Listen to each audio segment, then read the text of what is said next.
All right. We're good in 3, 2.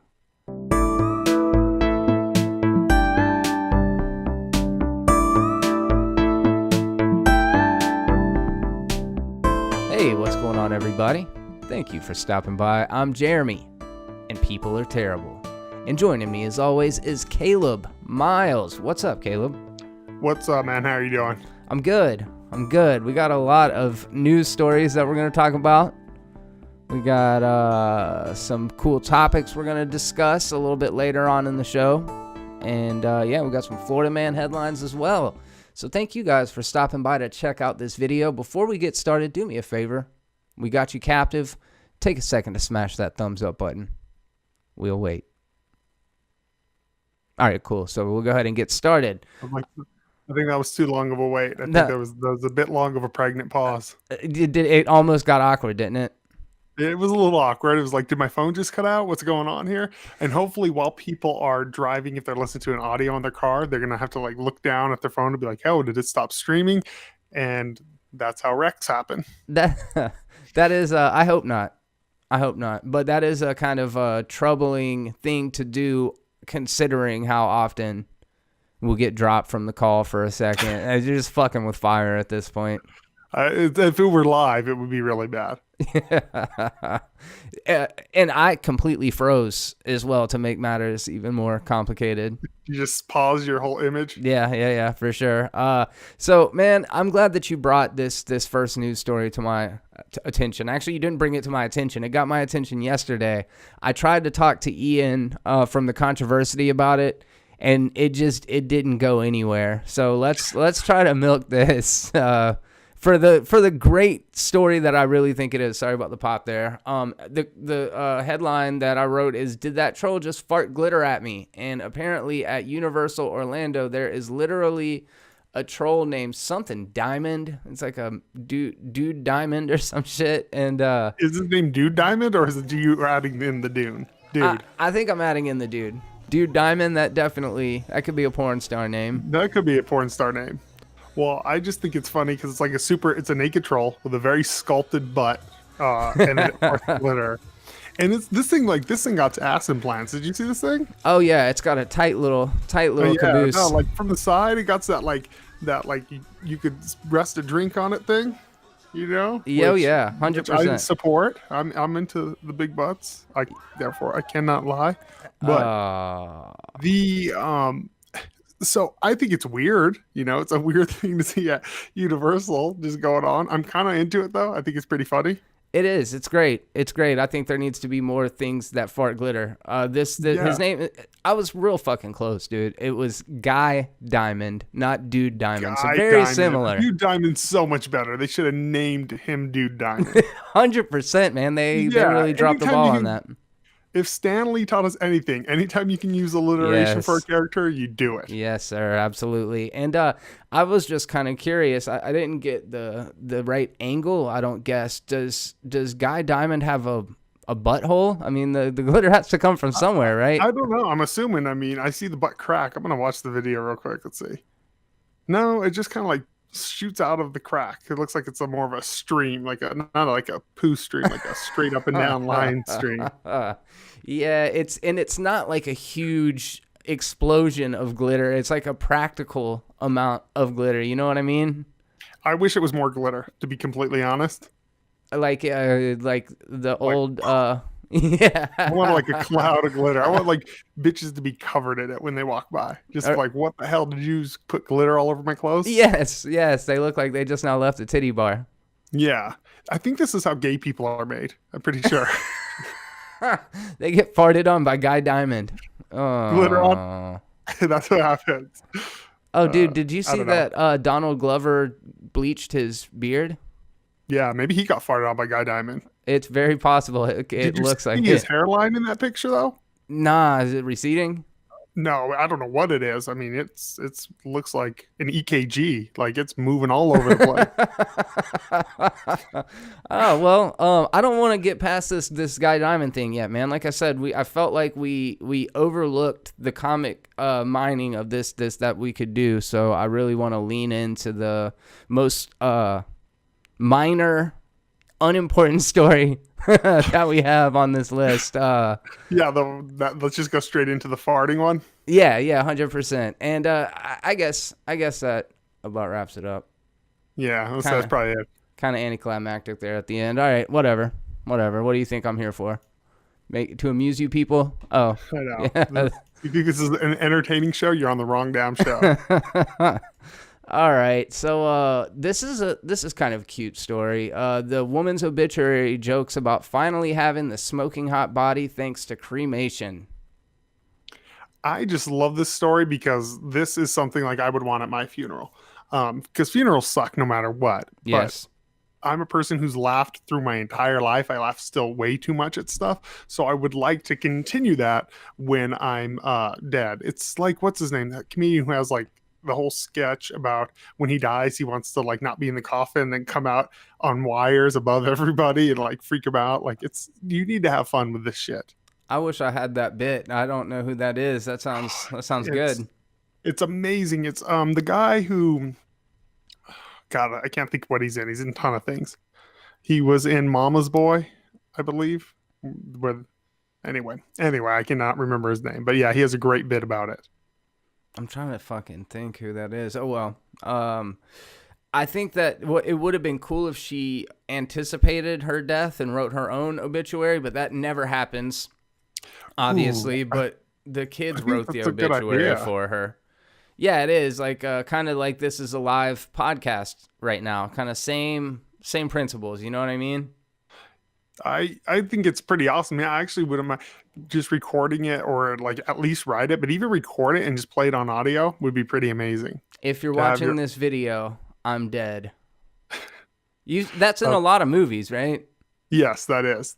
Yeah, I've already been dead. That's a weird way to get someone's like to get your information out there. Is like record it. Like, I know I'm gonna die. I'm like, bitch, do something about preventing your death.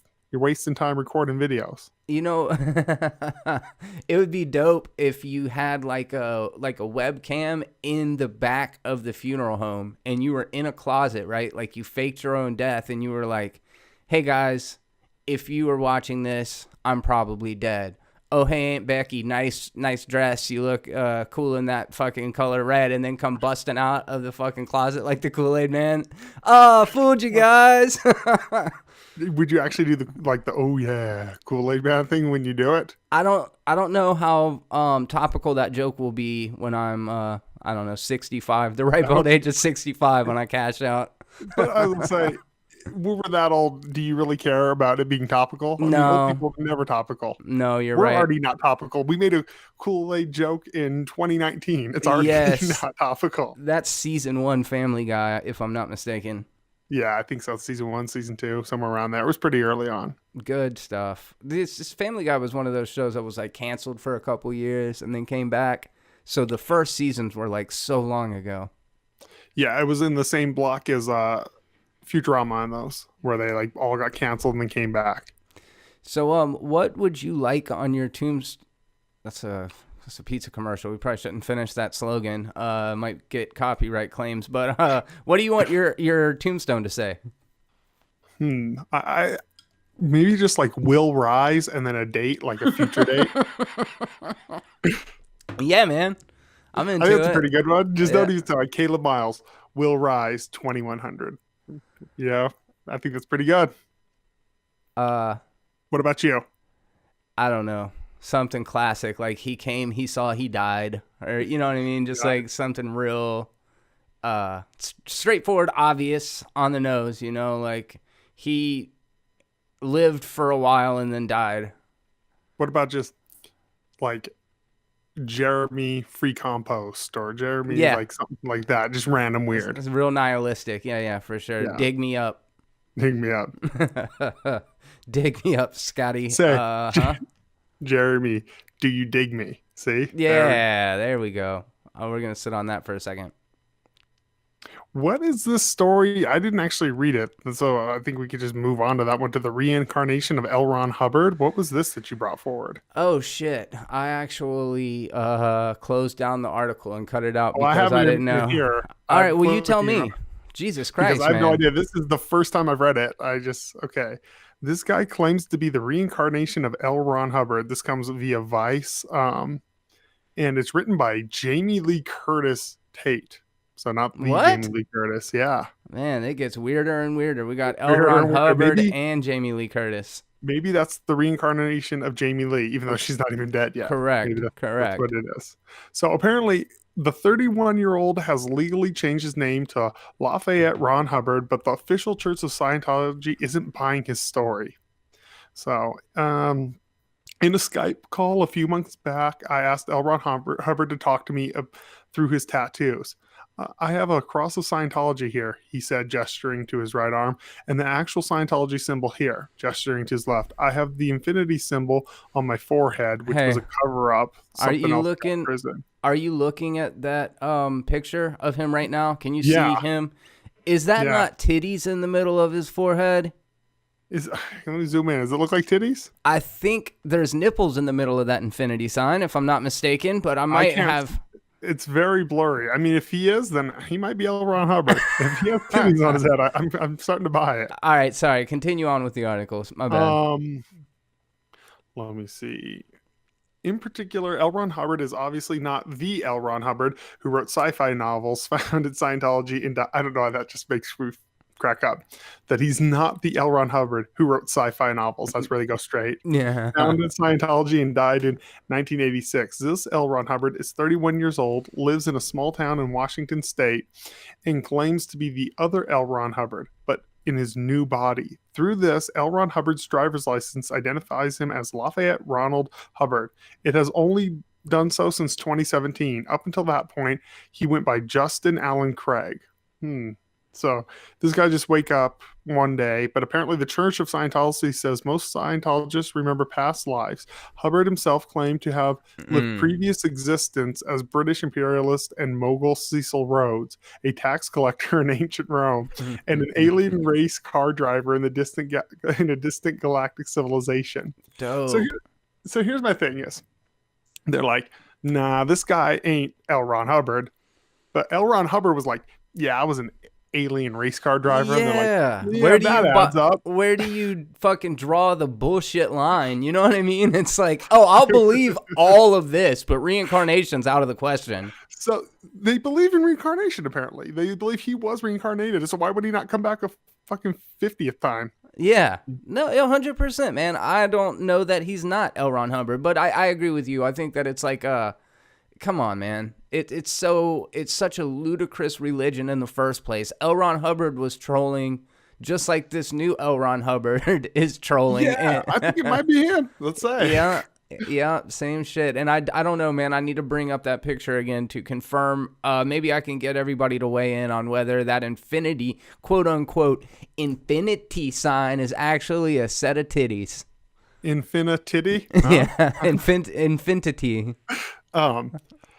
So, did I ever tell you about the time I went to a Church of Scientology? No. What? How did we bury the lead on this? I have no idea. It didn't even pop into my head until right now. But Jesus my brother Christ. was like writing a paper, my older brother in like college, to like go to a Scientology, Church of Scientology back in New Mexico.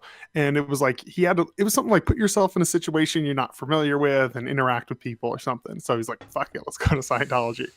So we go into this place, and it's like in an office building. And we walk into this room that's like not much bigger than my living room. And there's like just like chairs, like little metal chairs with like the cheap ass ones you would see in schools where they're like the thinnest padding. Sounds like a fucking AA meeting. Yes, that's exactly what it looks like. So we're all sitting there lined up, and me and my brother are like, what the fuck did we just get into? Like, this is how we die, you know? I would have figured it would be like a gigantic mega church. This was a long time ago, so I mean, it was still big, but no, this one was tiny. This was like, so the first thing you walk in, and there's this big library that sells books, and of course, a bunch of it's just like, Scientology, this. Some of it was his actual sci-fi novels, which I think fucking is weird. But, yeah. So we go sit down, and there's like maybe 15 people in there. I mean, it wasn't big. It felt very cult. And so we sit there, and then there's this fucking giant picture of this guy, like a painting of him just up in the front. Really? Like, standing with his head turned. It looked like like, that's their Jesus. So they're looking at him, and then they bust out this fucking scrapbook. Like it looks like a legit scrapbook, and they start reading like quotes that he's said in like in like interviews. They're like, oh, he said this when he was on fucking this show. And Weird. it's a little weird. I mean, as someone like who jumps around from religious to not religious, religion in general, I'll admit is fucking weird. But this is even extra weird. Like it's I would almost recommend going because it's kind of just a trip to go and be like, what the fuck? But it's like it was all these tiers, and pretty much it felt like a self-help class. It felt like an AA meeting or something. It's like, hey, do this and you'll get better and your life will improve, work harder and you'll make more money. And I'm like, yeah, this is like basic fucking knowledge shit. Isn't I'm like, it called Dianetics? something like that. Yeah, I'm not 100% sure either. I might be incorrect about that, but yeah, I've on one hand, and this is just my opinion. On one hand, it is crazy to believe any of the stuff that L. Ron Hubbard said, but it also falls into the same kind of category of fiction that any Roman or Greek religion or any ancient religions, as far as I'm concerned, the probably the Quran, probably the Bible. I think Jewish people seem to have it kind of together. Like they seem to have a little more perspective on it, even though their religion's still crazy. So yeah, there you go. Fucking don't at me, guys. Christians, Muslims, and Jews, you're all fucking nuts. You're all. Oh shit. Only one of those statements would get you eaten up by the left, though. Yeah. And only one of those gods will get you into heaven, so that sucks. So you just bet on them all. Let's just bet on just go to every single one of them, and then you're good. Oh, hey, what about that Chris Pratt thing? Apparently Chris Pratt goes to church. Oh, I know, and people hate him for it, apparently. Yeah. So Ellen Page came out the other day and tweeted Chris Pratt had shown his loyalty or his appreciation to some church called something Tree Song or something like that. And Ellen Page was like, cool, but that place is anti-gay or anti-LGBTQ. And then there was a statement on the website for it's been there for years. I think Hillsong is what it's called. It's been there for years, and it basically is like, are we accepting of gay people? Yes, we are. But we don't have any in leadership roles because we don't condone a gay lifestyle. I think that's perfectly fine. If you have a problem with it, don't be in that religion. Yeah. I mean, that's a simple and correct answer. I can't fault blame God. Don't blame the people that go to the church. It's in the Bible. But my question is, and this is an obvious question, is if we're all sinners, if we're all born of the flesh, if everybody needs Jesus so that they can repent for their sins regularly, then why is it that people are, you're not allowed to be gay, but you are allowed to be anything else?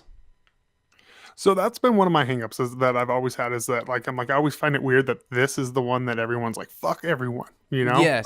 Like I'll forgive a murder. Somebody said this to me and I don't know if I agree with it, but I forgot who told me it, but it was a religious person. They're like, you understand the difference. And I was like, well, because I brought this up. I was like, how do you forgive a murderer but not someone who's gay?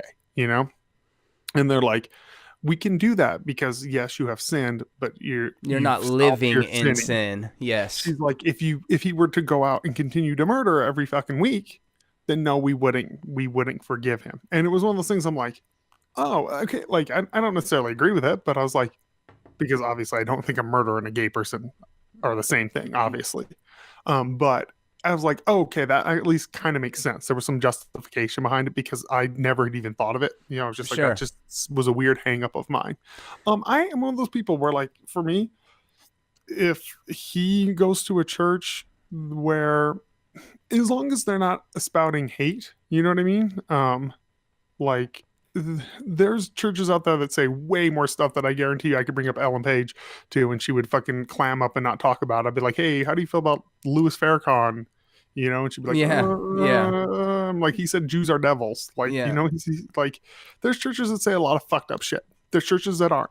And I don't think we should hold someone accountable for what necessarily the entire religion does or believes, because I think that's dangerous. So I think And say there are Chris Pratt himself, like maybe he agrees with 95% of the church's teachings and has a problem with that one thing, but he was never given an opportunity. Actually, he has been given an opportunity now, but he doesn't have to speak on that. Maybe he does 100% agree with that church. And what you said is right. I mean, fundamentally, I don't agree with that. I don't agree with the fact that that gay people should be held to a different standard than the rest of Christianity.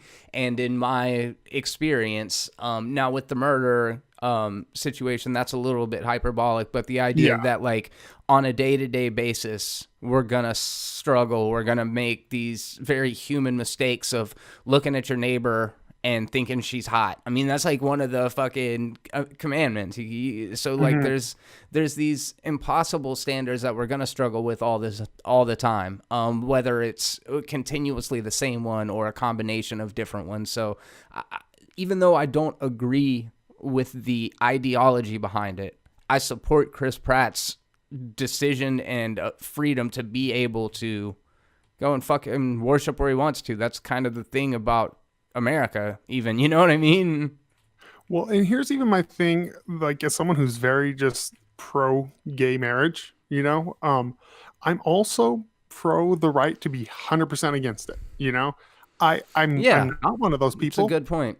But like I've always said this, and this is why I've always broken down. I was like, all I'm saying, if a man's able to fuck another man, then another man should just be allowed to disagree with it. Yes. That's all I'm saying. Yes.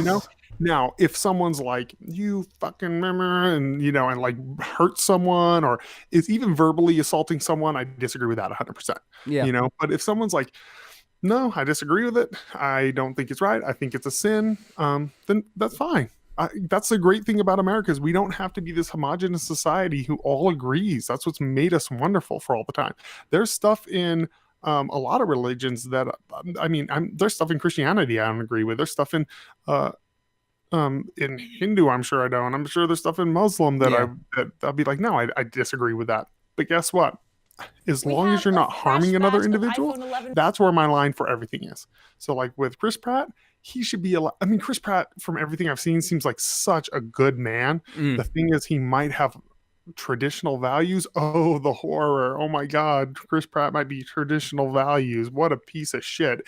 Man. Yeah, people think it's gross. It's like, not everybody. I'm sure some people really respect and appreciate it, but it seems like a lot of what I see, a lot of what I'm sure you've seen is just like a lot of pushback against it. Like, it's not out in the open. Like, people aren't out front saying Chris Pratt's a scumbag, but there's this general thing in the air of like he's oppressive or he's like a bigot because of the fact that he is a outspoken Christian.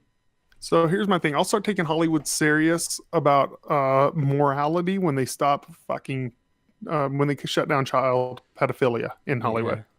I think it's kind of like hypocritical for that to be the one thing that they're like, we really have a problem with this. Chris Pratt ain't hurt nobody. You know what I mean? Like, that's his fucking life. I don't care what he does. Meanwhile, fucking Bryan Singer's still lurking around doing any fucking thing. Yeah.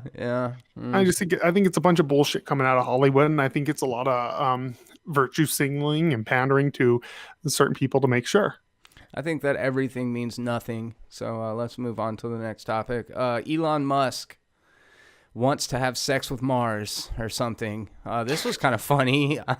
Apparently, and I don't know who runs the account, but there's an account on Twitter that's like Mars, and it's also known as Fourth from Our Star, which is clever. And it basically, like, a Twitter interaction went down a couple days ago, February 9th, so yesterday, and Mars tweets out,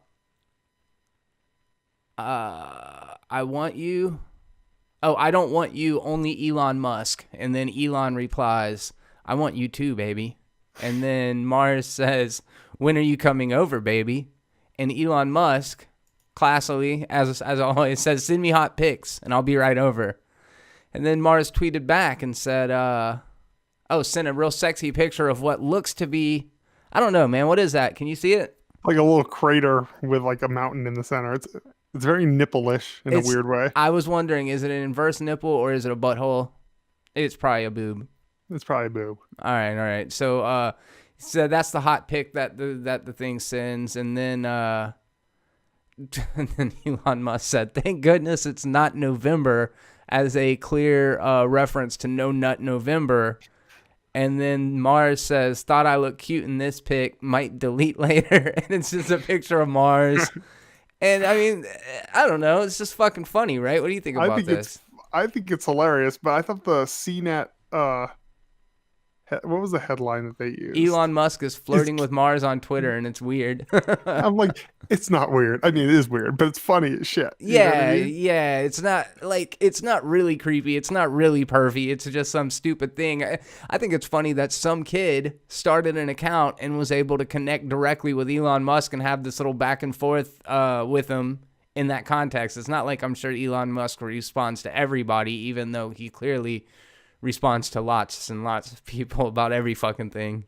Yeah, he's definitely the type who responds. I think it's funny. To me, that's the joy of Twitter is like I've talked to celebrities and I've talked to, random people and seeing exchanges like this. This is what Twitter's good for. Yes. Is this type of shit. Yes, this is the opposite of all of the toxic shit on Twitter, yet somebody's going to make a think piece about it. I know if you're doing a think piece on Elon Musk wanting to fuck Mars, it's like there's real news out there. Come on. So, speaking of real news, what is the sexiest planet? Sexiest planet? You know what the easy answer is. It's got. There's two. I mean, my real answer is Saturn, but I think my funny answer is Uranus, right? I knew that was my immediate go-to. But I'm like, that's almost two. What is the sexiest planet?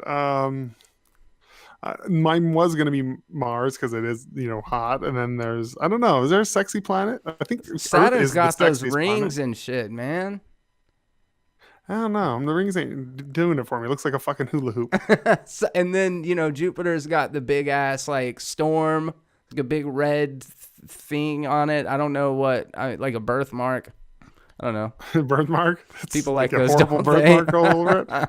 It's like a sore, like a big open wound. Yeah, I'm going to go with that one. Any planet with an open wound is sexy. Oh, shit. All right, you guys let us know what you think the sexiest planet is down in the comment section. Whatever your answer is, you're probably right because it's preference, you know what I mean? Any planet you think is sexy, that's the one that's the sexy one. There's a planet out there for everyone. That's right. That's what we can take away. That's one of the many things, the many wonderful lessons that you guys will be able to take away from today's show. Yeah. We're really doing the Lord's work. We're really doing L. Ron Hubbard's work over here. Oh, shit. That Barack Obama mannequin just called me a dummy. So there's a surveillance video from the Huffington Post of this dude. Like, he is, like, walking by like he's got somewhere to be. And then he, like, I don't know if he's, like, looking at his reflection in his business mirror as he walks by. And it fucking enrages him because he just goes straight over to a construction site, grabs a cinder block, throws that motherfucker through the window, and then grabs this Obama mannequin and slams it down on the sidewalk, and people go fucking chasing after him.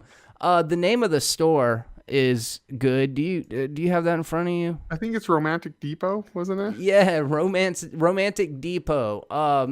Where you'll find everything romantic, from wolf butt plugs to fucking chocolate flavored lube to just really romantic stuff, I'm sure. And let's see here. So Donald Trump was dressed as a princess wearing a Make America Great Again hat, and Obama was dressed as a prince. So this person, I think, politically was like, fuck this, and they went to work on it. The Trump statue was left unharmed, luckily. So, I mean, what do you think about this? I think it's absolutely fucking hilarious. It's horrible. It's property crime, but it's fucking funny. It's just like, what could have sparked this? So you're just walking and you just get so angry. I'm just like, oh, I'm so angry. Oh, hell no. Yeah. This won't stand. Was he mad because it was Obama? Was it mad because Obama is apparently in a relationship with Princess Trump in this alternate dimension? Like, you're better than this. Yeah, it's like, really? You bastard. Yeah, we don't like orange-haired people. I didn't get a just good, clear look at the actual display. I mean, we don't know. We don't know. For all we know, it was super traumatic for him. I think it's funny. I think, like you said, he really was like determined to make a political statement in that way. And I don't know, do you think he figured it would like help further the cause, like people would get behind Trump more because of this? Was he a MAGA guy, or did he? I mean, could be the other way too. I mean, could be he wanted to cause outrage, and this was a way to make Sure. MAGA people look bad. I mean, I don't know. I think it was probably just an isolated incident of a fucking crazy person. Oh yeah, I don't think it represents any greater agenda. But I do like the guy who posted the video. It titled it Magna, Magna, Magna nut breaks window. So Magna, for those of you that don't know, means Make America Great Not Again. Yeah, oh yeah. It's a separate movement from the Make America Great Again. And yeah, like if it auto-corrected to magma, I might be able to give it a pass. But no, Magna ain't a thing. No, Magna. No, Magna. Magna sounds like it could be a Czechoslovakian girl's name, her first name. It sounds like it could be one of Trump's ex-wives. All right, guys, what do you think the sexiest display window is? No, I got a better one. What's the most romantic item that you can buy at the Romantic Depot? And I have another question. Oh, please. In this princess scenario, who's the top and who's the bottom? That's a good question. So we talk a lot about Florida. I don't think we talk enough about other states, though. Like, I was born in Texas, and I don't remember having a specifically Texas story, but apparently two clowns attempted to accost an elderly couple in Texas, and as they say, don't mess with Texas. These two people fucking turned the table on some machete-wielding clowns and kicked their ass and ran them out of the neighborhood. What do you think about that?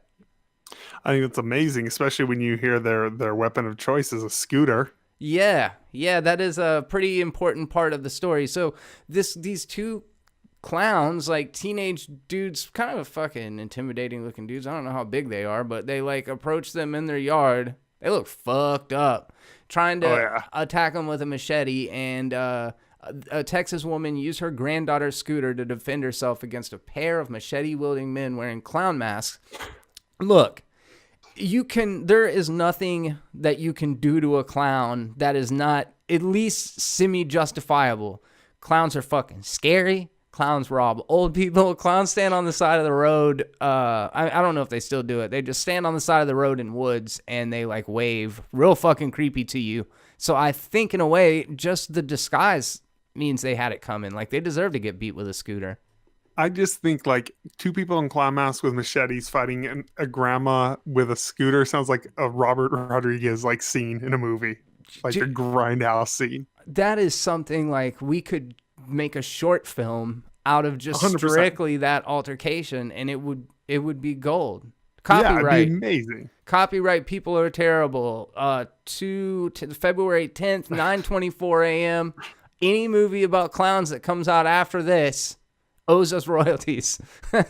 I'm looking at you, It Too. What would be the title of our short film? I don't know. What you got? Generic, clowning like around in around? Texas? Yeah, I don't know. Yeah. Something like that. Clowning around in the Lone Star State. Like there's something there. I think that's our first script right there. Yeah, I would watch that. 100%. We'll just build it off of this scene. I wish there was surveillance footage to this, but there's like we get a lot of good stuff caught on camera these days, but Texas is still one of the places where like there's a lot of wide open expanse that's not under surveillance in Texas right now. Mm-hmm.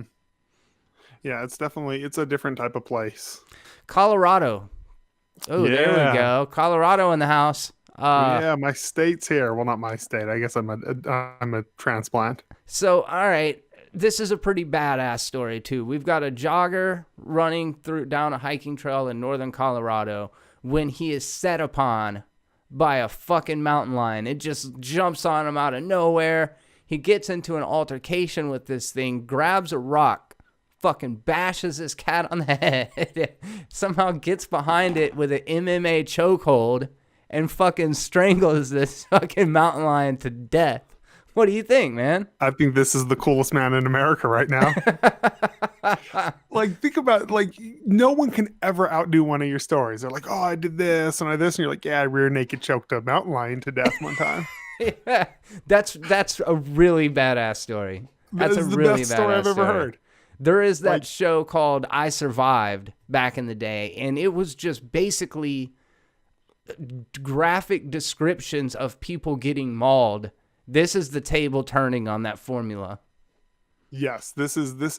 I would vote for this guy for president. They'd be like, I don't know, he fucking choked out a mountain lion. You know? Yeah, dude. Oh, 100%. And that the other show, I Survived, is just like some lady like, I was 9 months pregnant walking down a trail when I was attacked by a puma. It grabbed me by the scalp and tried to fucking drag me into the woods and eat me.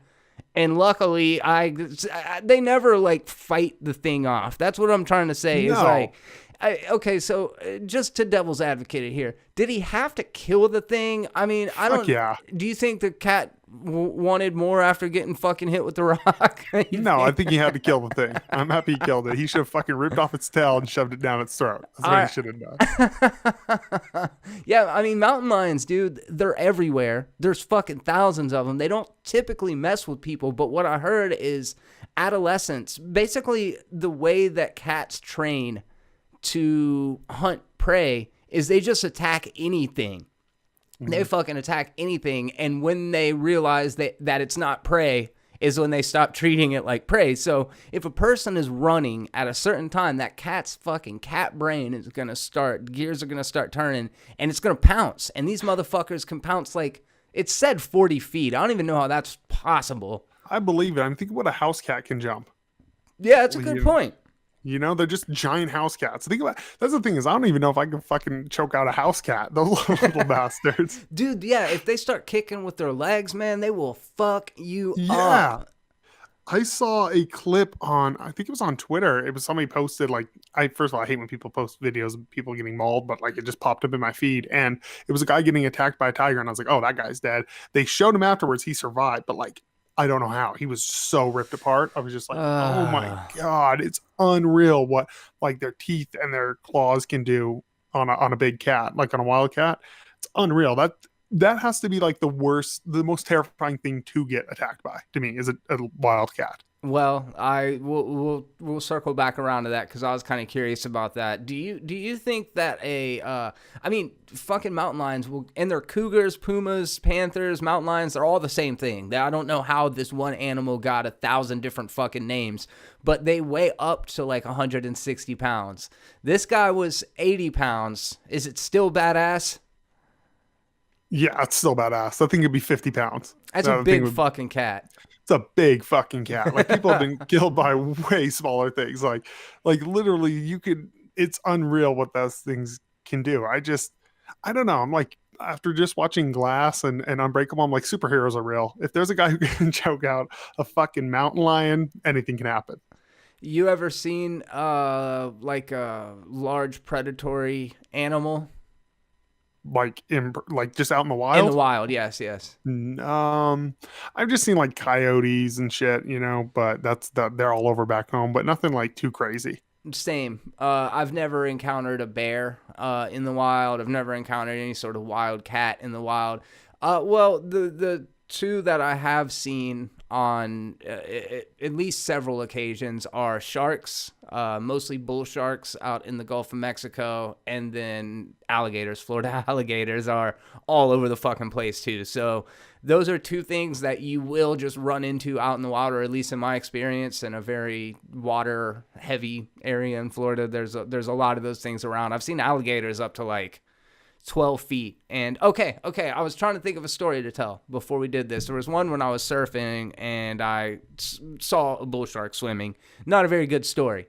There is one time though when I lived in this town, for those of you guys that are from the area, in Midway, right between Gulf Breeze and Navarre, and there was Pensacola Bay, like a small body of brackish water. It's sort of fresh, sort of salty, so the ecosystem can go either way. Like you can get saltwater animals or freshwater animals in there. And there was rumors of this alligator that was out there. You know, people would spot it when they were out in their John boats and stuff. And for a long time, we didn't see it. One morning we came out and it was sitting right up against the side of the seawall, and it just kind of slinked off into the water. So now we know that there's an alligator out there. Well, apparently the neighbors and my parents had kids and they were concerned about it. So the neighbors decided they were going to take out their John boat and a handgun and go fucking shoot and kill this alligator.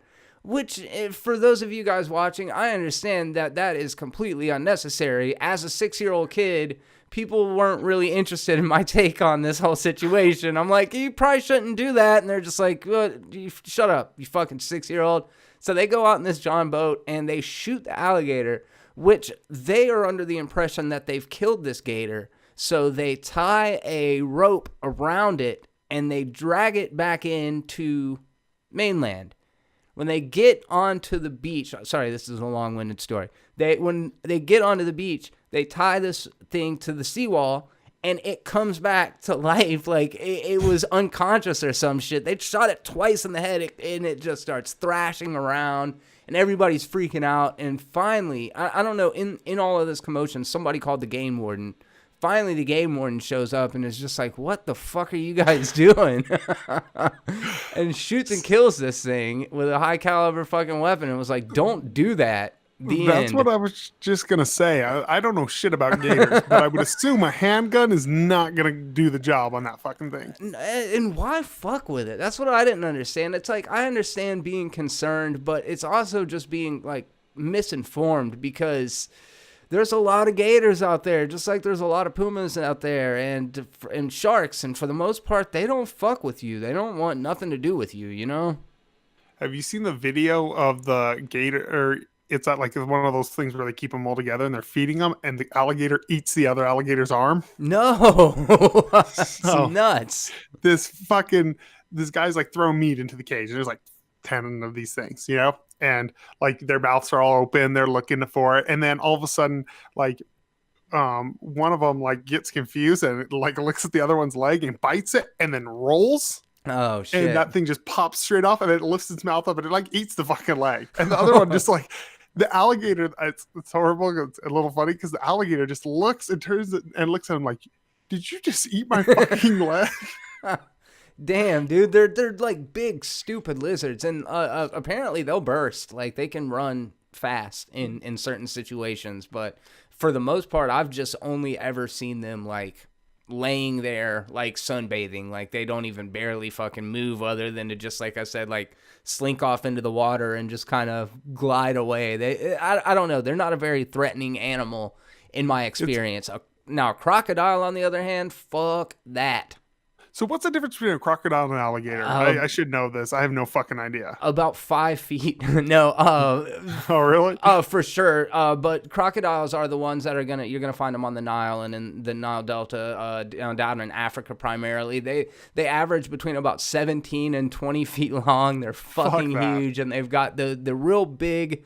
Their mouths are more slender. They're longer and less broad. Their teeth are bigger. They're like a fucking, Super Shredder versus Shredder from the... Yeah, okay. So crocodiles are the Super Shredder of the alligator family. So gators, too, are those things, like you said, they can burst run.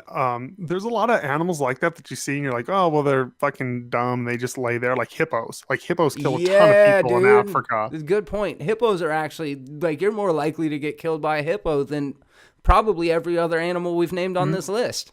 Yeah, dude, they're fucking crazy. And like you see them and people are like, oh, those big fat animals, they run at like 20 or 25 miles per hour. They're fast. Dude, and I saw one of those I survived videos where a person was talking about surviving a hippo attack where their boat was like capsized on the river and they're fucking getting chomped through by these I mean, they're hippos, but they've got tusks for teeth that are like 8 inches fucking long. It's horrifying. And to think about getting pierced with those time and time again, like through the thigh, through the fucking side, it was so gnarly. So we've talked about several animals so far. You kind of said that a cat would be one of the worst to get set upon by. Do you still are you still sticking with that answer, or have you thought about another animal that would probably be the most horrifying to get? I'm gonna stick with some sort of wild cat. You know, whether it's a lion or those things are just they're cats just in general are just like ultimate fucking hunters. They're just unreal. Yeah, yeah, they are probably the most effective predator on this list.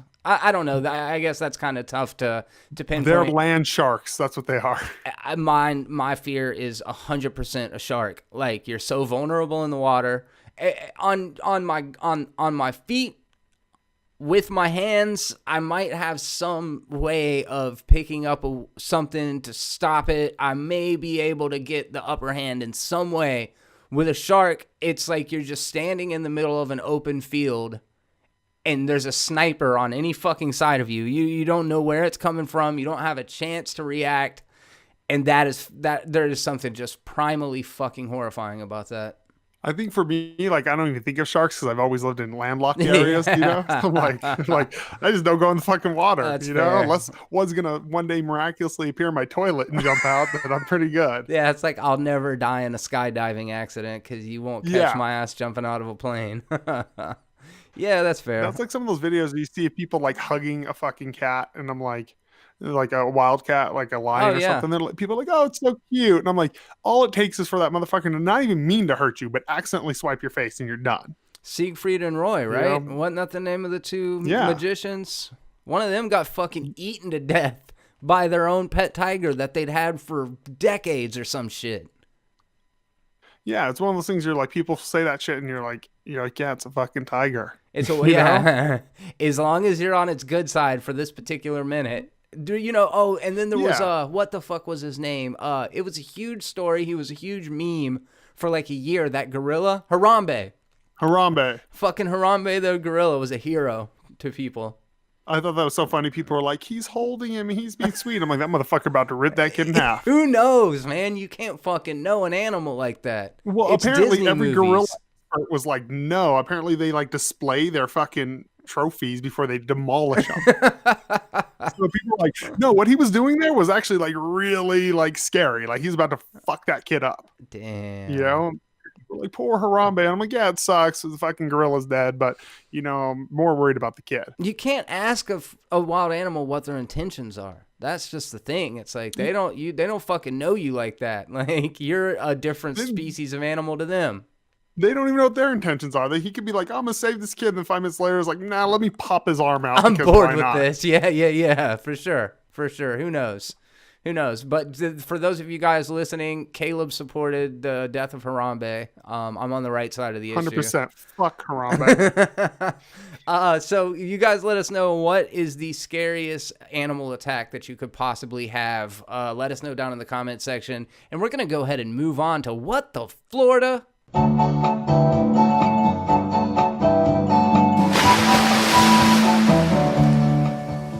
Okay, here's the story. Man busts a move during Florida sobriety test and fails anyway. And I mean, dude, after watching this video, I would have probably let him off with a warning. Like, you entertained me for the night. Yes. Yeah. Drive on home now. Just be careful. Just go straight home. Yeah, he gets into it too. Like, this dude is into it when he's dancing.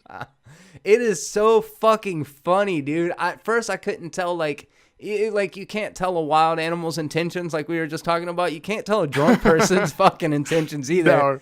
And I didn't know if he was like, trying to gonna shoot the cop. Yeah. Yes, like they didn't seem concerned with it. Like in that way, they're like, oh, here we go, this fucking asshole. And I didn't know if the guy was trying to act like it was so easy to pass a sobriety test that he could just dance his way through it, not realizing how fucking inebriated he looked. I don't know. Like, it's one of those things, like, literally, I kind of wish I would have saw this video, like, lead up without context, without knowing he was about to dance. Because I would have just been like, where is this going? Where is this going? Like, if you would have just sent me, like, you need to watch this. And then the last thing I would have thought is this fucking guy's just going to start busting a move. And it's hard to describe the dance that he's doing. It's a lot of kind of hand jive stuff going on. He's kind of, like, dipping and swaying the whole entire time. But like as far as his walking ability down a line, he didn't do awful. He didn't like fall over. He was just like, he was being too extra with his walking. He was using his drunk extra walk. But my thing is, how fucking drunk was this dude in order to be like, you know what's a good idea? I'll show these fucking cops. I'm gonna dance. They're just gonna be. This is like something like a drunk Napoleon Dynamite idea, like where he's like, "This is what's Yes. gonna get me out of this situation." It is so amazing to me that again that so much of this stuff gets captured on camera. Like these are the kind of things that used to just be relegated to the show Cops. Like if you weren't watching for that 30 minutes while they were filming the episode of Cops or whatever, you would miss so much of the like gold fucking dashboard footage and body cam footage from police because don't get me wrong, there's a lot of horrible footage out there, probably more horrible footage, but then we get videos like this and it's like, yeah, that's pretty good. That's pretty good. Yeah, it's just what the fuck is up with there in Florida, man? I don't know what you guys are doing. You got gators, you got dancing drunk people, you got people still in Papa John's cars. We got more than that. My thing is, one of these days, I'm like, there's gonna be a week where we're like, oh, don't have a story to talk about for Florida. Nope, never. There's always a story. This picture is so amazing. Florida woman's maternity photo includes alligator, shotgun, Bud Light. So pretty much every story that we've talked about so far wrapped into one. This is fucking fantastic. There is a Florida flag behind them waving. There's a shotgun that is just straight up pointed at this bitch. She has no idea about gun safety. It's sitting on a 12-pack of Bud Light. She's holding a gator like a child. She's got boots on and she's got her fucking pants undone and like hanging open. Are you looking at this picture? I'm looking at it now. They didn't even mention the fucking pack of menthols stuffed in her titties. Yeah, man, she got like some 305 menthols coming out of her bra. She's covered in tattoos, which, you know, that's not in itself. That's kind of cool. She's got her eyebrow pierced. That's a fashion thing in Florida. That's not something that goes across the country, is it? The pants. Like open like that? Yeah, yeah. No, who the fuck is doing that? Girls in bikinis, like just straight up. I'll have their like in Florida, people have their fucking flies just wide open as like a fashion statement. I mean, I do that. I just walk around with my fly open all the time. Yeah, I mean button done, but just fly open, junk hanging out. Yeah, pull it out. Just one nut. That's a choice. You know what I mean? I respect that. So yeah, I don't know. To me, looking at this picture, the only thing that seems staged to me, honestly, if I just saw this picture, if you took the alligator out of it and the gun was pointed in any other direction, I'd just be like, it's just a picture of a couple in Florida. you're like, what's wrong with this? Like everyone's freaking out. And you're like, I don't see an issue with it. Yeah. Oh shit! I've been at weddings like that, man. That was like I think it was last week's episode or one of them. We were talking about all the Florida for Florida Day. And I was like, oh, and the dude's dressed like this. You're like, I didn't even notice. He got like a cut off sleeves and shorts. And you're like, that's just normal Florida dress. No doubt about it, man. No doubt about it. I just love that picture. I don't know. Obviously, they were overcooking it a little bit. She says, I'm reaching critical Florida woman levels, she says, of the photo. So yeah, they definitely were trying to get that little bit of shine. Yeah, it was them fucking around. Like, I don't think this girl's actually drinking beers and smoking menthols while she's pregnant. I mean, she could be, and itself, she's a piece of shit. But I don't think that's it. No. I think she just was making a funny picture, which I'm all about humor, you know? So I think it's awesome. Are we talking about some Peter Jackson forced perspective shit with that gun, or is it literally pointed at her thigh? It's probably pointed behind her. It's pointed a little bit behind her, I think. All right. Well, yeah, still, you guys let us know. That's still gun safety. You shouldn't even have that thing pointed anywhere near you. Not pregnant. Yeah. Oh, shit. This was not a huge story, just kind of the other side of some shit that we see a lot. It's Florida official resigns after being fined for licking faces. The spin is it's Nancy Oakley. It's a woman licking man's faces and grabbing crotches. The dude said she did it as a sign of dominance. What do you think about this? So who was she doing it to? I couldn't get the story to load. So who is she doing this to? Whose faces is she licking? Okay, she's a city commissioner in Florida, has resigned after the state ethics commissioner fined her over accusations that she sexually harassed a former city official by licking his face and groping him. Again, Florida woman, man, it's a different time. Like, I'm sure that all of these politicians are hanging out on boats or at fucking tiki bars, getting hammered, and she's just being a floozy, fucking licking faces and shit. As someone who used to travel a lot for work and be in hotels and travel with coworkers, oh my god, when people fucking get drunk in hotel rooms, man, it's or in hotels like that are Yeah. bored and hanging out together, it's fucking insane. Yep. Like I used to be like, all right, I'm going to bed after a certain while because I'm like, I'm not going to be here for this, or I'd leave. Yeah. So Yeah, two like, more this hours. is not It's going to about end well. get I'm weird. at work. Yep.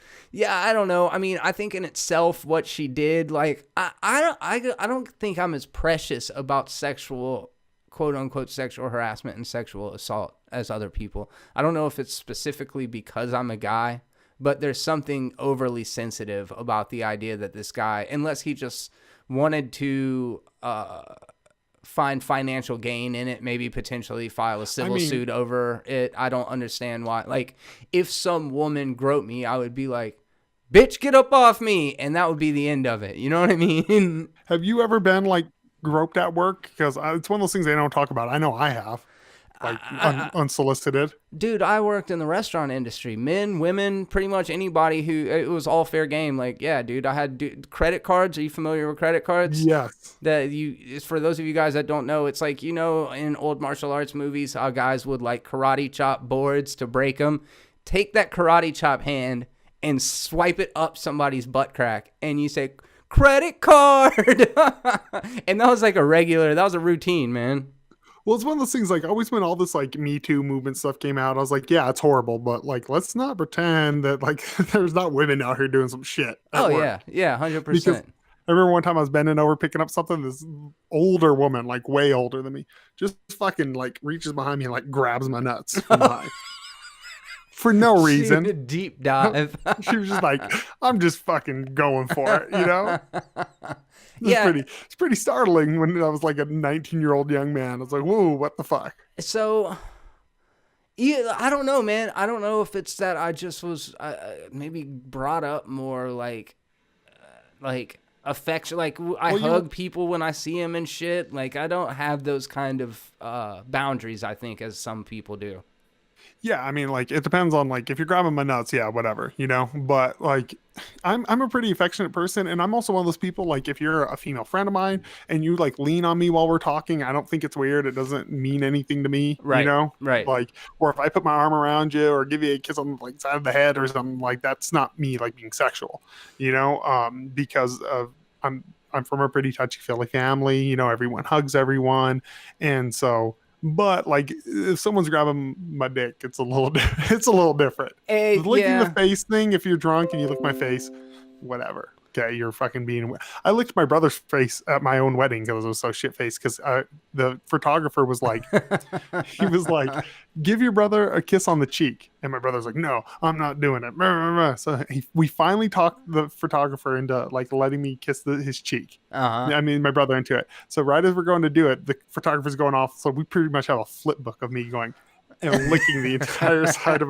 like from his chin to the top of his head. Yes, you know? that sounds like affection to me, not like, you know what I mean? Like nothing disgusting. I wasn't trying to fuck my brother. You know, right. And so like I've definitely been licked on the face by a guy and a girl at different times in my life, 100% sure about it. And there was this girl named Sheena, that this goes all the way back to like middle school. Her name was Sheena, super cute little Filipino chick.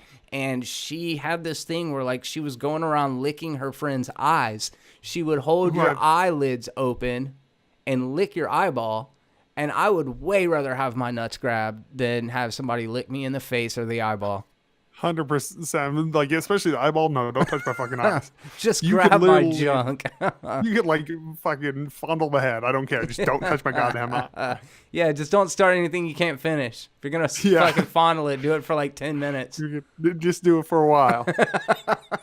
Dry. Anyway, yeah, that's important. All right, so we'll go ahead and move out of Florida. We've spent plenty of time in this shithole.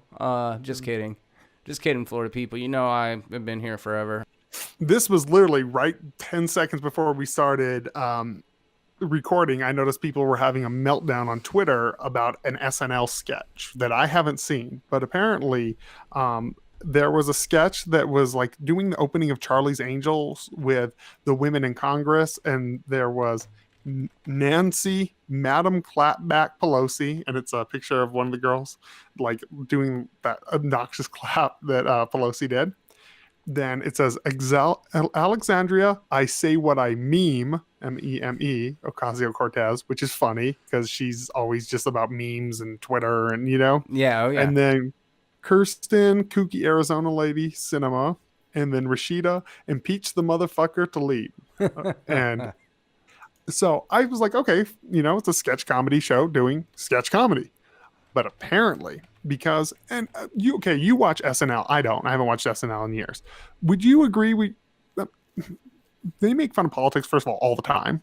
All the time. It tends to usually be more against Republican all the time. They are. Yeah, it's always like they made fun of Sarah Palin like crazy. They made fun of Trump. They made fun of Kavanaugh. And I'm fine with that as a guy who's definitely right leaning. I'm fine with that. Make fun of these people. It's sketch comedy. But apparently, because SNL is watched by lefty people, I won't even say liberals because liberals wouldn't be pissed about humor. Leftists, a lot of the fans, they were pretty mad that how dare they make jokes about, first of all, women and Democratic women. One of the tweets that I actually saw that kind of made me go down the rabbit hole was someone named Jesse Hawken. He's verified on Twitter, and the craziest shit comes from verified people. He works for the Torontoist. Okay. I guess. I don't know what that is. Trusted, he's a most writer trusted / publication. filmmaker. Okay. What do you say? He said, what was SNL hoping to achieve here? Are they making fun of Democrats? Are they trying to mock AOC or women in politics? Remember when they had Trump host the show? I like how those two things are related to each other, especially considering how, and as somebody who does watch SNL, as somebody who also acknowledges that SNL is, a husk of what it was when it started out. I understand that, but I like Weekend Update pretty good. But every single opening monologue, every cold opening to SNL over the past 2 years and some change since Trump started being, entered into the campaign to actually run for president, every opening monologue is fucking Alec Baldwin impersonating Trump. So it seems really strange to attach an agenda to something that has clearly got such an anti-Trump agenda. Yeah, this SNL is, for as long as I can remember, at least going on 15, 20 years now, has been pretty anti-right. They were pretty light on Obama as a president. Not saying they didn't pull punches at him, but pretty light. They were pretty hard on Palin. And I'm fine with that. I'm not like they're allowed to make whatever show they want, but let's not. I just think I'm like, how fucking sensitive that you got to be that you can watch a show that makes fun of something and then slightly mocks, quote unquote, your side, and you're so fucking triggered that you're like, oh, what are they proving here? They're proving they're trying to be funny, dude. Like, that's it. Yeah, trying their best. Yeah, it's trying. Adorable how much they try. You remember when Tina Fey, she almost made her career out of being Sarah Palin. Mm-hmm. And what's interesting is she kind of disavowed that because she didn't want that to be what she was known for, similar to what Alec Baldwin is actually doing now with Trump, which I'm so tired of. But I'm reading this Daily Caller article from a couple of months back. Actually, it was from wait a second, it's from January 24th, not too long ago, but it's saying, why aren't more comedians making fun of Alexandria Ocasio-Cortez? And as you said, Caleb, there's plenty of stuff to tease her about, to pick on her about, especially considering how many articles and clickbait headlines include how millennials are fucking ruining everything. She really does embody something like an easy target for satire. 100%. She's the left's Trump. I keep saying this. She says dumb shit constantly. They should be making fun of her. She just said, we're not talking about getting rid of cow farts. She just said that. And in context of what? What, that story? Let me see. Oh, have you even heard about the Green New Deal? Oh, read it. It's fucking. I read it and I thought it was like a troll site of Republicans making fun of what they think a liberal is, like a bill that she's introducing. So apparently, in the next 10 years, we're going to remodel every building in this entire country. We're going to remodel restructure our entire transportation so that we no longer fly in 10 years. We're going to give money to those unable to work, which, okay, I'm okay with, but also those unwilling to work. And in there, like when she was presenting it, she said, like we're talking about cutting down this, and they were like, how are we going to pay for it? She's like, we just do. We just pay for it. And then she's like, and I like, we're not talking about, outlying like cow farts. I'm like, this bitch just said cow farts. I You see. couldn't And have said like methane from livestock or something, so I'm I like, think this is where the this is where the political rift I think formed, because, or maybe not specifically this, but this was 13 hours ago, and then immediately after, SNL comes in with a script or with a skit that they probably wrote a week ago, and the timing just 100%. happened to sync up to where now it's like, she says this dumb thing about cow farts. All the Republican news outlets are running with it. And then tonight, SNL made fun of her. How dare they, The thing is, you should be able to make fun of everybody. I'm a firm Yes. believer of that. Yes. Like, We've especially talked about people, that. politicians. Like, if we're gonna make fun of anyone in this fucking society, make fun of politicians. I just am a free. Like, I keep going back to South Park. This is why I love South Park, is because they will make fun of whoever the fuck they want, and if you like it, who cares? I don't feel like, ironically, by being less agenda driven, like it almost feels more powerful, because it's just like, you're like, these people give no fucks. They are going to say what they want, Yeah. and it doesn't feel so one sided. I hate this whole thing of like, and you see it on the right too. You see people on the right get offended when people make fun of Trump. I'm like, Trump, you know how much fucking ammo Trump gives people Yeah. to make fun of? Yeah. Like, he's comedy gold, just like Elizabeth Warren and Ocasio-Cortez are comedy fucking gold. They really are. There will be a Nancy Pelosi skit on SNL. It's as if nobody else is off limits, but I think why people are afraid of honing in on her is because of the social media influence, that she is actually an influencer, and I think more people like her than know about her, because I'm familiar with her more through reputation than from actual action. I get a little bit of an ear full about what it is that she represents. It seems very idealistic, but not very realistic.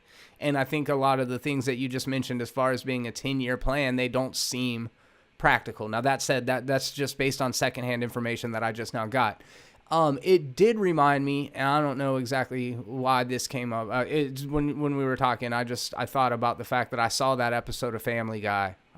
Did you end up watching the episode that we discussed? No, I didn't. The Trump gay joke episode? Yes. No, I haven't yet. It was a fucking fantastic episode. I think that it was very, very smart, because what it was doing almost continuously was comparing Peter to Donald Trump, and how Family Guy has been a idiotic, it's been a irresponsible with all of its material and all of its content, but I didn't see that as it walking it back.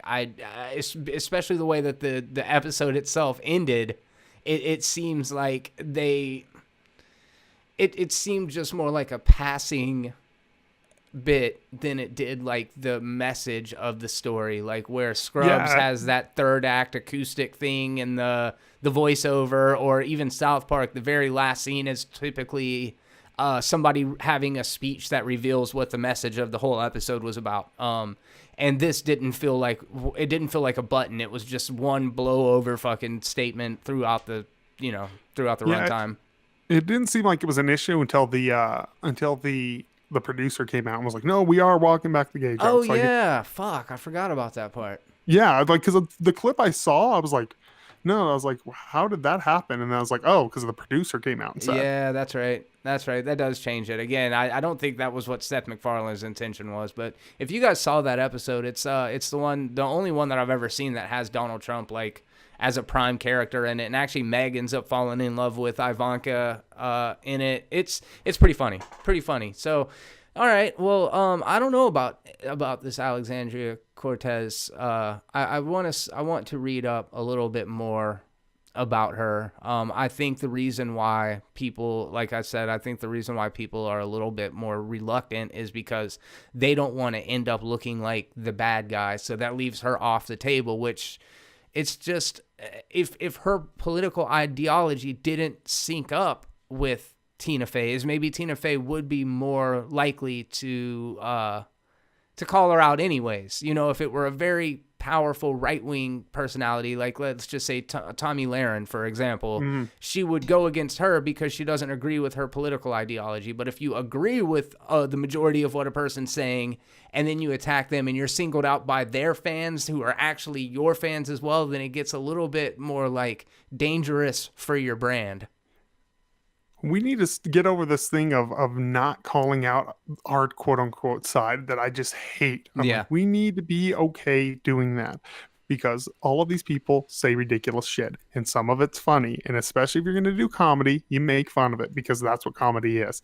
I am a firm believer of like, make fun of fucking everything. Like, it's fine. People just need to take a deep breath and chill. Guess what? Ocasio-Cortez is going to be fine. You know, like Oh, yeah. she's fine if someone makes fun of her. That girl definitely does not have self-esteem issues. That's not something you got to worry about her with.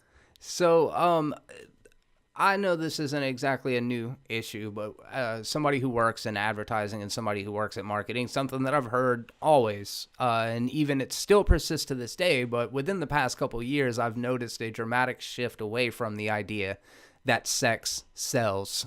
Most recently that I was reading about that had me thinking about this is a Vice write-up about Dan Bilzerian's weed company, and it says it's keeping sexist cannabis ads alive. Apparently when you're driving through California, there are multiple billboards, almost a series of them, that have sexual innuendos like nice grass written behind a model who is in a pretty provocative pose sitting in a chair. She's petting a goat for some reason. So the nice grass is obviously a play on weed and the fact that goats eat grass and the fact that she's got a nice ass. And there's a bit of pushback about it. So I kind of just wanted to get your temperature on the idea of like, do you think sexy is sexist? Do you believe that sex still sells?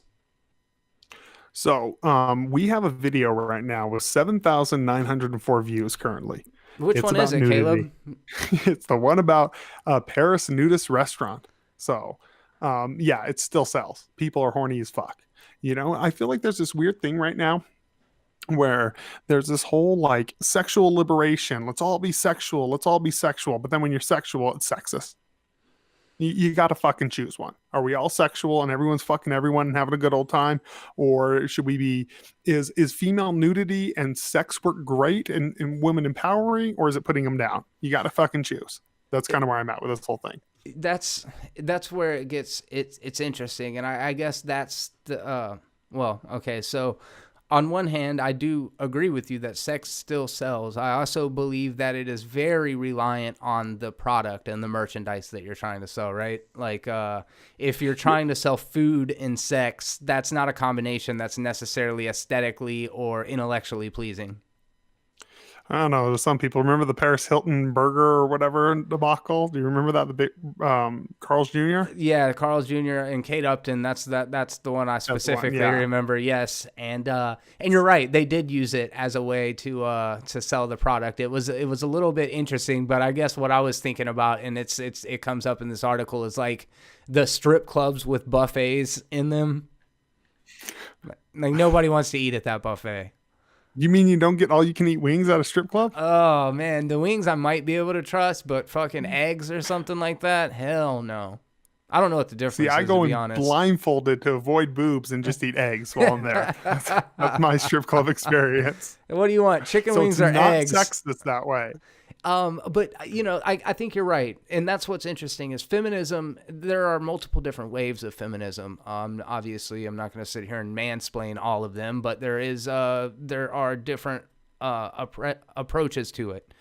I also think that because of a lot of the empowerment of women, which is fucking fantastic, might I add. I think that's a great thing that women are feeling more empowered and are willing to own their beliefs, their preferences, and actually put it out there. Men have been able to do that shit for years. I also don't think that there's one unanimous voice for women, but I do believe that there are certainly ads that feature men that are provocative. Romance novels with Fabio modeling on the cover with his shirt open and his fucking rippling abs and biceps and all of that stuff. It's like, we are sexual creatures. However, millennials are having less sex than ever. And I'm wondering, is it because of porn and the accessibility of porn, or is it because everybody's getting closed off because of these new prudish sensibilities? It's because of the new Puritans, the leftist Puritans. That's what it is. We're from the generation where all the sex shaming came from, predominantly religious folk. Yes. And now it's kind of from the other side where I used to do this thing on Twitter where I'd see someone tweet out something that was there was one of a girl riding a bomb, a statue of a girl riding a bomb in a Breitling store, and somebody put it, and they put a picture up, and they were like, "Oh, this is disgusting. Can you believe this way the woman's dressed on here?" And I would always retweet them and be like, "Christian fundamentalist or progressive?" Because you can't tell, I don't know. Yeah. And I feel like that's why you're seeing a lot more people not wanting to engage in sex. They're all fucking miserable. Go out and fucking have fun. Even the strip club thing, it used to be strip clubs were so shameful. Then it was strip clubs are female empowerment. They're earning money with their own body. And then now it's so that scenario, depending on what mood they're in or what fits the narrative at the current time, it's either oppressive or it's empowering, just depending on what makes the most sense to fit a narrative. I started watching Collider at a time when Ashley Mova and Sinead DeFries and all of these very, what was her name? Natasha Martinez, all these very pretty women were hosting the show. They had a very specific role as hosts. They basically read script and kept the show moving along a while. They gave the topics for the actual hosts or panelists to discuss. And I thought they were wonderful. Yes, they were pretty, but I also thought they were a lot more than that. I thought that they were funny and intelligent and all of these things. And because the brand decided to change on them, these girls got left without a job. Now, obviously, I respect people's right to make choices. And if you want to be a booth babe at a convention, if you want to work as a model for NASCAR or one of the raceway girls, then there should be an opportunity for you to do that. I think it's fucking bullshit that men and boards can sit here and decide, oh, well, now sexy women aren't good for our brand anymore, so let's fire all these women for female empowerment. That's something that I've had a problem with in the past. Yeah, because to me, feminism should be all about the ability to be a choice. If you want to be a booth babe, if you want to be a career CEO, if you want to be a stay-at-home mom, if you want to be a person with traditional values, you should be allowed to choose. Yeah. It's your life, live it the way you want. And I feel like that's kind of not what it's turned into, unfortunately. I feel like it is that it's a lot of noise to shut down people who they disagree with, like booth babes, Yeah. But at the end of the day, if someone wants to do that, that's fine. And if a woman wants to dress up in slutty clothes and feel good for herself, that's fine. Do it, And on the same end too, let's not pretend being a better looking man in our society does not have its perks as well. Right.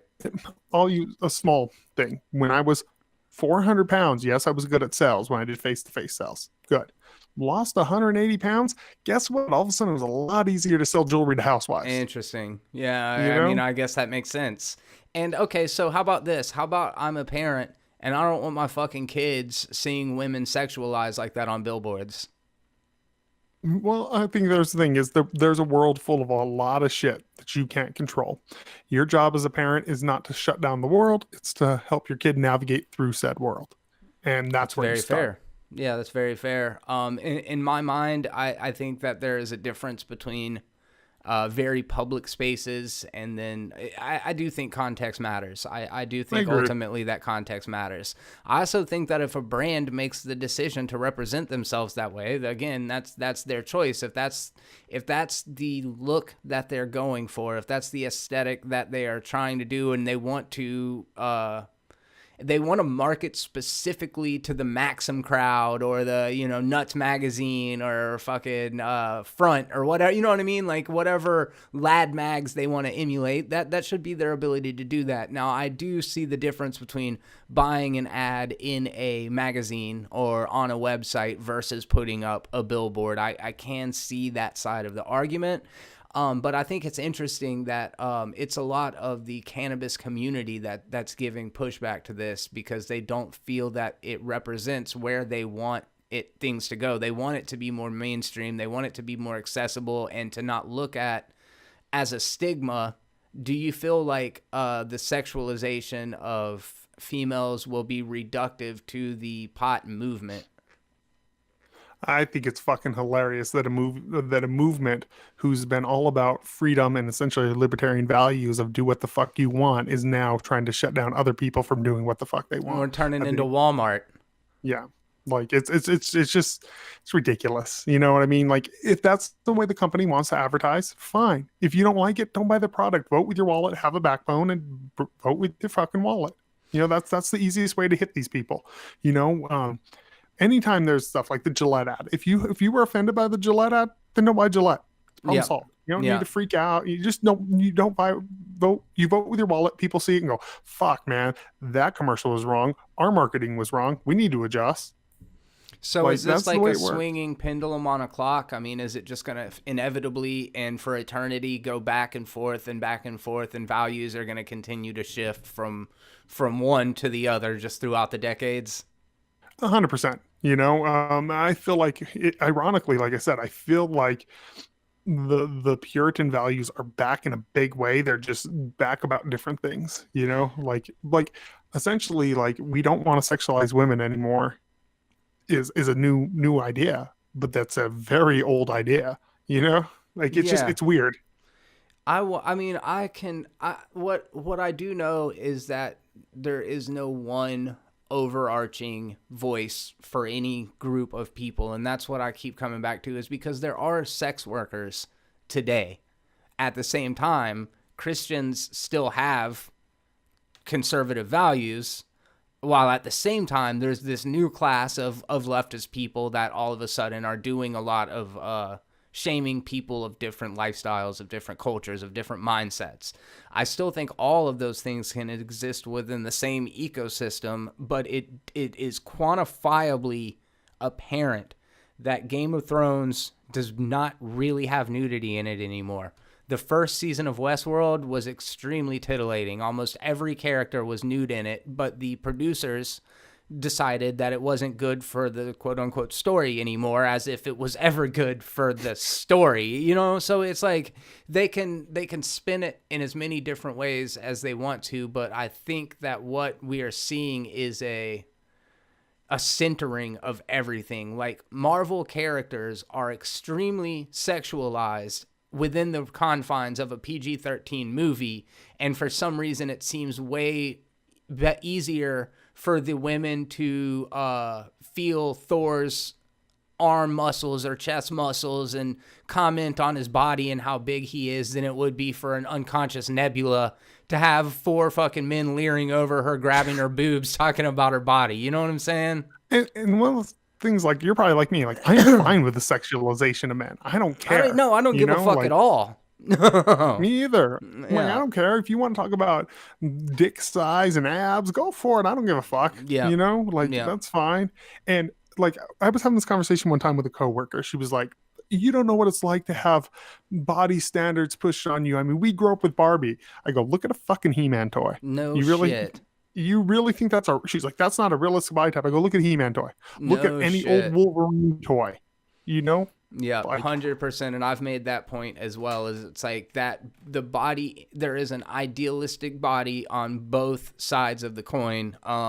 When you look at classical Greek and classical Roman archetypal proportions. Yeah, the women were a little thicker than for a long time, but it looks as even like society's preference even maybe pushed a little bit further past the size of what we got in classical art and things like that. However, the ratios, the hip to waist ratio has always pretty much maintained the same thing. So this classic idea of beauty is something that's been perpetuated for thousands of years, all the way back to like classic art and things like that. So it's very much a part of our identity and a part of our culture. And we're trying to re-establish the line, and we're all just kind of feeling our way through this. This is a new time and nobody knows exactly what to do, but I fear, and I'm not going to be the guy that's like, I'm afraid to call women pretty anymore, because I'm not personally, but I do feel like we're pushing a further and further wedge between the opportunity for organic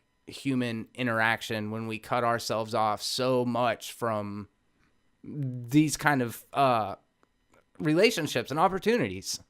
100%. Like, especially like in your 20s, your sexuality and sexual encounters and all that, it's weird. It's a weird time in your late teens, early 20s. You're trying to kind of figure stuff out. And it's a very growing time, I think, for both men and women.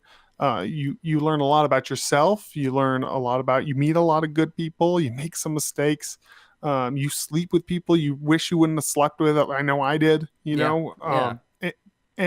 but it wasn't something that like damaged me, it made me grow, Yes. And we're in this weird thing. I don't know. And I agree with what you say about the standards of beauty, and people like, oh, it's cultural. I'm like, yeah, except for if you look back, most standards of beauty, what do they have in common? Health. Yeah. Because humans look at something else and our little monkey brains go, genetically, is that someone that I should have kids with? Mm-hmm. Ooh, they look healthy.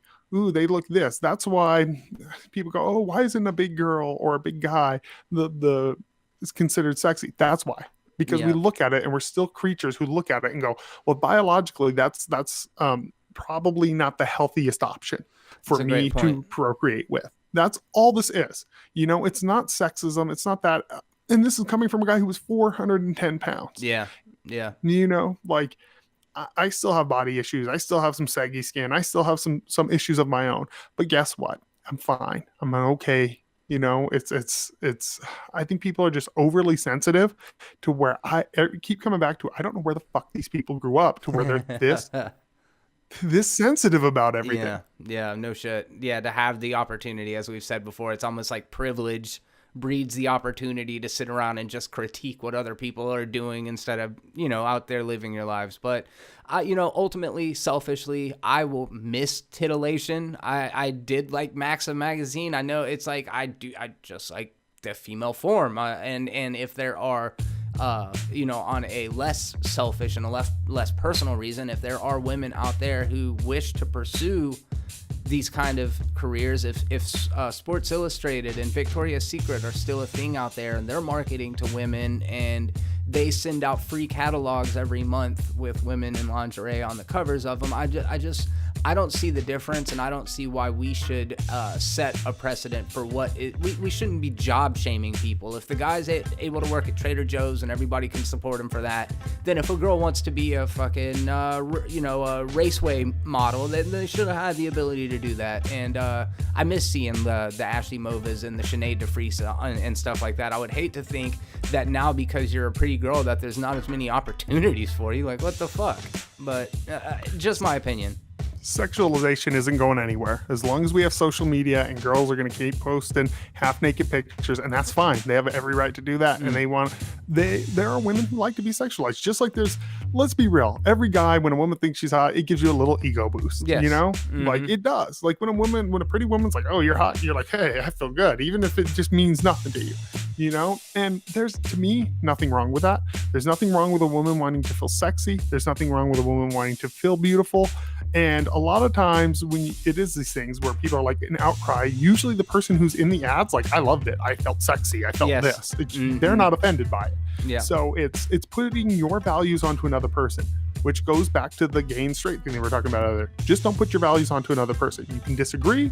But at the end of the day, they should be allowed to do that as long as it's not harming people. And the sexy hat's not harming anyone. No one's dying because of that. And on that note, we're going to go ahead and wrap it up. I think that was a good place to come to a close. But the conversation doesn't have to stop there, guys, because we can continue to talk about it down in the comments section. Hit us up on social media if you want to do that. We got tons of great comment. We got tons of great content coming your way.